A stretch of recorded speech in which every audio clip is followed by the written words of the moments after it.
نصلي ونسلم على رسوله الكريم أما بعد فأعوذ بالله من الشيطان الرجيم بسم الله الرحمن الرحيم.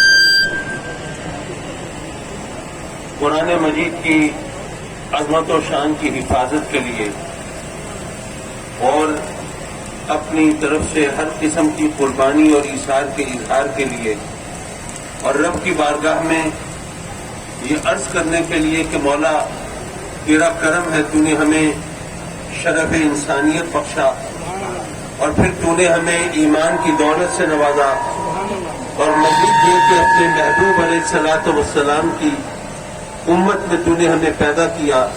یہ تیرا کرم ہے اور ہم اظہار تشکر کے لیے آئے ہیں.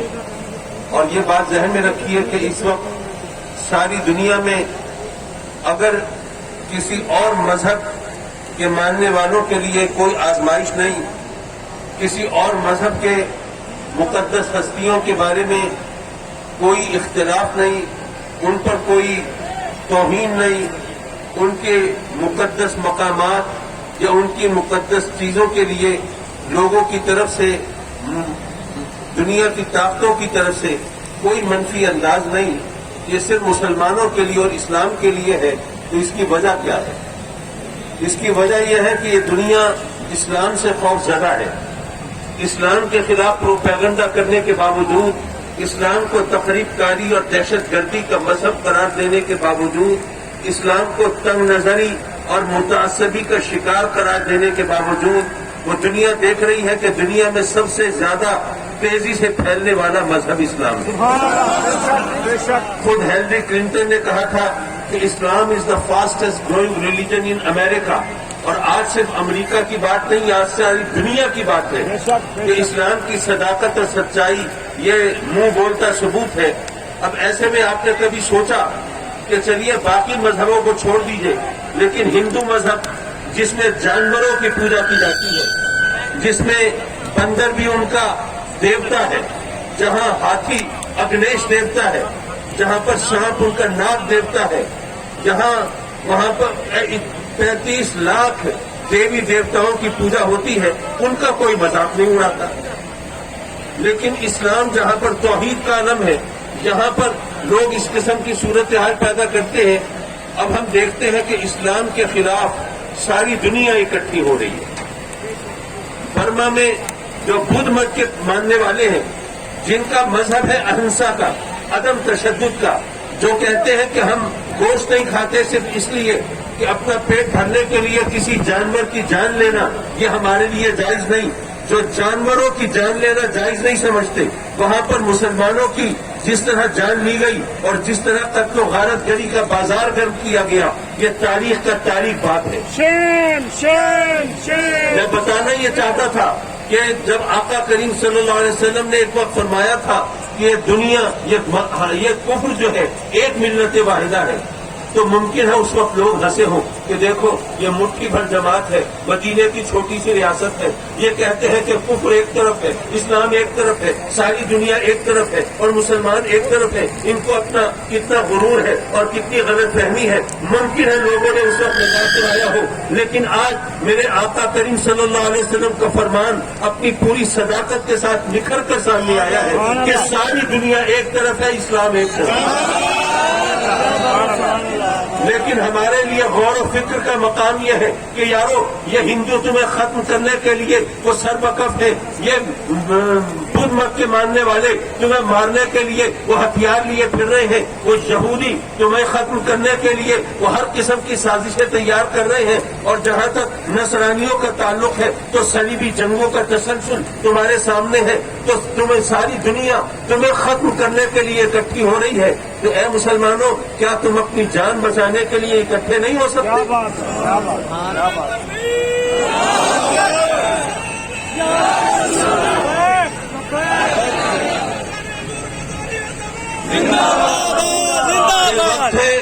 یہ وقت ہے امت مسلمہ کو اتحاد و اتفاق کی دعوت دینے کا. میں تسلیم کرتا ہوں کہ یہ کوئی لمبی چوڑی تقریر کا وقت نہیں، لیکن ایک بات بہت غور سے سنیے. میرے آقا کریم صلی اللہ علیہ وسلم نے فرمایا تھا کہ مسلمان ایک جسم کی مانند ہو.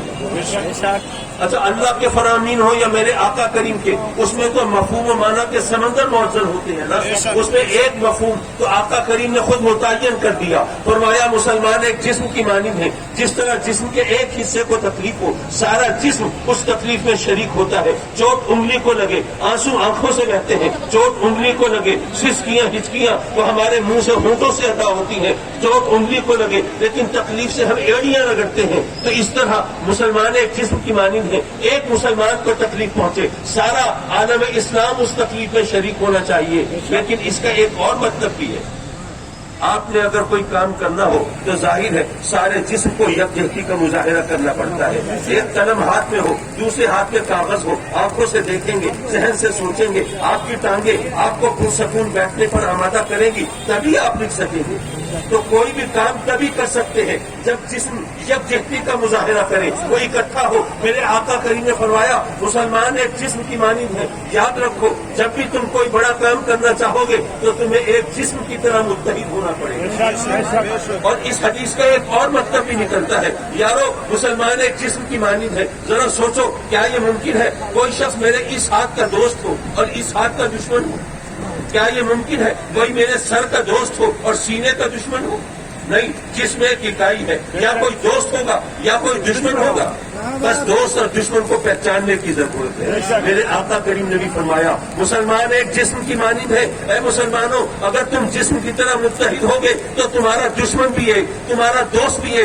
یہ کیسے ممکن ہے کہ کوئی افغانستان کا دوست ہو اور ایران کا دشمن ہو؟ کیسے ممکن ہے کوئی پاکستان کا دوست ہو اور ترکی کا دشمن ہو؟ کیسے ممکن ہے کوئی حجاز کا دوست ہو اور لبنان کا دشمن ہو؟ نہیں. اے مسلمانوں تمہارے دشمن تمہارے دوست ایک ہیں، صرف پہچاننے کی تمہیں ضرورت ہے. اس لیے آج یہ موقع آیا ہے جب ہم قرآن کی عظمت کی بات کرتے ہیں تو وہ قرآن کو جلانے والے وہ سازش کر رہے ہیں. دیکھیے مجھ سے ایک آدمی نے کہا، صحافی نے پوچھا کہ جناب پاکستان میں بھی تو قرآن جلانے کے واقعات ہو جاتے ہیں، تو اس پر تو آپ اتنا ہنگامہ نہیں مچاتے، اس پہ شور نہیں مچاتے. میں نے کہا یہاں پہ کوئی قرآن کو نظر آتش کرتا ہے، بے شک وہ غلط کرتا ہے لیکن وہ توہین کی نیت سے نہیں کرتا، وہ تو غلط فہمی کی وجہ سے کرتا ہے. اس پر بھی ہم بے حرمتی کا فتویٰ لگا کے اس کے خلاف بھی احتجاج کرتے ہیں. لیکن سویڈن کے اندر جو کچھ ہو رہا ہے وہ دراصل اسلام دشمنی کی وجہ سے ہو رہا ہے. وہ عدالتوں سے وہ منظوریاں لے کے آتے ہیں جناب ہمیں تحفظ فراہم کیا جائے.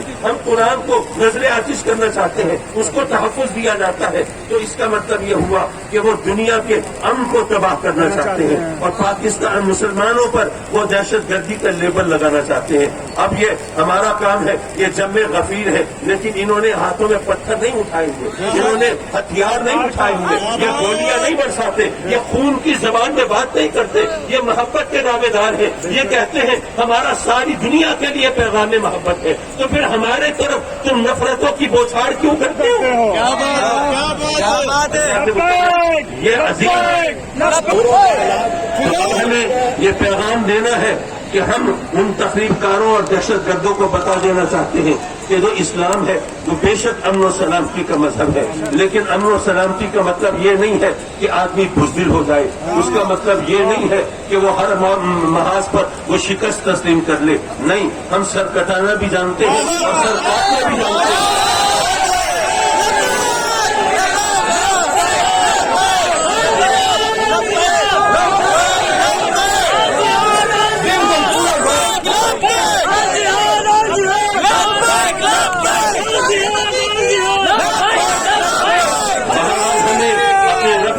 ہمیں عرض کرنا ہے مولا ہم تیری راہ میں نکلے ہیں، تیری مدد چاہیے مولا، تیرا کرم چاہیے، تیری رحمتیں چاہیے، تیری طرف سے رہنمائی چاہیے مولا. ہم کچھ نہیں ہیں لیکن اگر تیری مدد شامل حال ہوگی تو ہم سب کچھ ہیں اور دنیا کو ہم نکیل ڈالنے کی طاقت بھی رکھتے ہیں. وآخر دعوانا ان الحمدللہ.